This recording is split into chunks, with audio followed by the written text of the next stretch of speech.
சம்பந்தப்பட்ட மாநிலத்தில் உள்ள காவிரி மேலாண்மை ஆணைய அழகு ஆகியவற்றுடன் கலந்து ஆலோசித்து இந்த டிபிஆர் தயாரிக்க வேண்டும். மூன்றாவது நிபந்தனை, இப்படி கர்நாடகம் தயாரிக்கும் விரிவான திட்ட அறிக்கையை பரிசீலனை செய்வதற்கு காவிரி மேலாண்மை ஆணையத்தின் ஒப்புதல் முக்கியம். அதாவது இந்த ஒப்புதல் ப்ரீ ரிக்வெஸ்ட், முன்கூட்டிய தேவை என்று தெளிவுபடுத்தப்பட்டுள்ளது. நிபந்தனையுடன் டிபிஆர் தயாரிக்க அனுமதி வழங்கப்பட்டுள்ளதாலும் ஒன்றிய நீர்வளத்துறை ஆணையம் ஒரு எக்ஸ்பர்ட் பாடி என்பதாலும் இப்போதைக்கு உச்சநீதிமன்றம் தலையிட விரும்பலை என கூறியது. அது மட்டுமின்றி, அதாவது இந்த உச்சநீதிமன்றம் தலையிட விரும்பவில்லை என்று கூறியதற்கு காரணம், அது இந்த நிபந்தனைகளை கர்நாடக அரசு பூர்த்தி செய்யவில்லை என்பதுதான் உண்மைத்தன்மை. அது மட்டுமன்றி, இந்த நிபந்தனைகளை மீறி மேகதாது அணை கட்ட DPR தயாரிக்கப்பட்டால் parties would be at liberty to take such steps as permissible in law என்ற ஒரு ரைடர் உடன் தான் நீதிமன்றம் தமிழ்நாட்டின் கோரிக்கையின் மீது டைரக்ஷன் கொடுக்க மறுத்துள்ளதை தவிர தமிழ்நாடு சார்பில் சரியான முகாந்திரங்களை வைத்து வாதாடவில்லை என்றோ தமிழ்நாட்டின் கோரிக்கையில் நியாயமில்லை என்றோ கூறவில்லை என்பதை நான் இங்கு சுட்டிக்காட்ட கடமைப்பட்டிருக்கிறேன். கர்நாடகம் தயாரித்த டிபிஆர் உச்சநீதிமன்ற வழிகாட்டுதல்படி இல்லை என்பதால் அதையே ஒன்றிய நீர்வளத்துறை ஆணையம் கர்நாடக அரசுக்கு திருப்பி அனுப்பியிருக்கிறது என்பதையும் தெரிவித்துக் கொள்கிறேன்.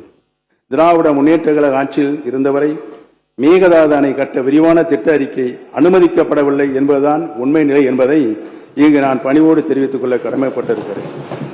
அதனால் தான் தேர்தலுக்கு முன்பு, அதாவது கடந்த 4/3/2026 அன்று மேகதாது அணை பிரச்சனையில் நடுவர் மன்றம் அமைக்க வேண்டும் என கோரிக்கை வைத்தோம். இந்த அரசு கொண்டு வந்த தீர்மானத்திலும் அதை திருத்தமாக மாண்புமிகு எதிர்க்கட்சி தலைவர் அவர்கள் அளித்து அதுவும் ஏற்றுக்கொள்ளப்பட்டு ஒருமனதாக நிறைவேற்றப்பட்டிருக்கிறது. ஆகவே மேகதாது அணை தொடர்பாக தமிழ்நாடு அரசின் மனு தள்ளுபடி செய்யப்பட்டு விட்டது என்றெல்லாம் பேசி கர்நாடக அரசின் கருத்தை வலுப்படுத்த வேண்டாம் என நான் அன்போடு கேட்டுக்கொள்ள கடமைப்பட்டிருக்கிறேன். எப்போது கர்நாடக அரசு டிபிஆர் தயாரிக்க முன்வந்தாலும் திமுக ஆட்சியில் பெறப்பட்ட உச்ச நீதிமன்ற தீர்ப்பை கடைபிடித்தே ஆக வேண்டும். இதுதான் சட்ட நியதி என்று கூறிக்கொள்ள கடமைப்பட்டிருக்கின்றேன்.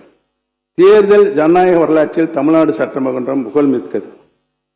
நூற்றாண்டு கண்ட சட்டமன்றத்தின் உறுப்பினராக நாம் எல்லாம் இருப்பதும் பெருமை மிக்கது.